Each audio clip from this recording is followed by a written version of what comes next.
Hey, where have you been? I'm Sammy Jo Francis, and this is the first Charlotte Insider of 2014. And not a moment too soon. This week, lasers on a plane, medical marijuana, and a crazy way to go into overtime.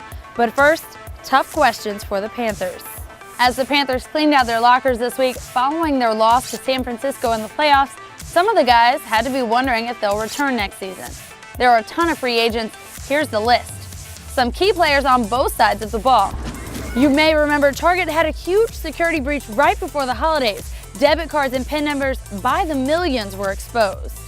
Now other retailers say some of their customers were victims as well. Neiman Marcus is among them. If you have reason to believe your information was compromised, shut down that account and get a new card. A weird incident at Charlotte Douglas has the FAA's attention. Saturday night, a U.S. Airways flight's pilots noticed a green laser aimed at them 6 miles away from Charlotte Douglas Airport.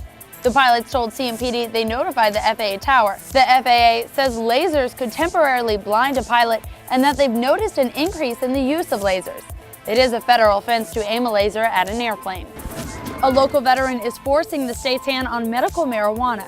Robert Dorr says he's willing to face jail time. In fact, he turned himself into the police. He suffers from post-traumatic stress disorder and says marijuana changed his life. Dorr says his decision to get himself arrested wasn't heroic. But what kind of human being would allow suffering when it's not necessary? Other veterans who are also fighting for North Carolina to legalize medical marijuana came to show their support for Dorr's court appearance. We'll keep following this story. By the way, Olympic champions gymnast Nastia Liukin paid us a visit this week. She's here promoting the event that bears her name. With the Winter Olympics just a couple of weeks away, Liukin talked with us about the amount of work that goes into being an Olympic athlete. I would come home sometimes from the gym having a bad day and I quit, I don't want to do it anymore. And she was like, you know what, that's fine if you want to quit, but you have to quit on a good day. And every time I'd have a good day, I never wanted to quit because I love gymnastics, so it saved me a few times. And in case you missed it, high school basketball action out of Washington. Rivals Grandview and Prosser tied late.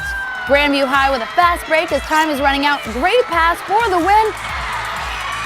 No! Bryce Carpenter with the dumb luck.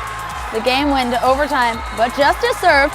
Grandview over Prosser 72-70. We've been locked up for a month now and we can't wait to get out. Here's our picks for the weekend. Thursday, Jason Isbell brings his Southern Rocks to Noda's Neighborhood Theater. Tickets are just $16. Queen's Feast starts Friday night and runs through the 26th. Check out some of Charlotte's best restaurants with affordable deals. Saturday night is your chance to laugh and help a great cause. Laugh for a Cure is at the Night Theater, emceed by WBTV's Molly Grantham and featuring stand-up comedian Tammy Pescatelli.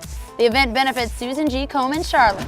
And Time Warner Cable Arena will be full of NBA stars Saturday night. The Bobcats host LeBron, D-Wade, Chris Bosh, and the rest of the Miami Heat. And as if that wasn't enough, it's your first chance to pick up new Charlotte Hornets merch. A burst of winter weather expected in the mountains, but kind of warm and sunny in Charlotte. A good weekend for skiing or snowboarding, if that's your thing. Well, the first one of 2014 is done and so many more to go. Join us every Thursday on WBTV.com. Follow us on Twitter at CLT Insider. Keep up with us and we'll keep you up with Charlotte. I'm Sammy Jo Francis. Have a great weekend.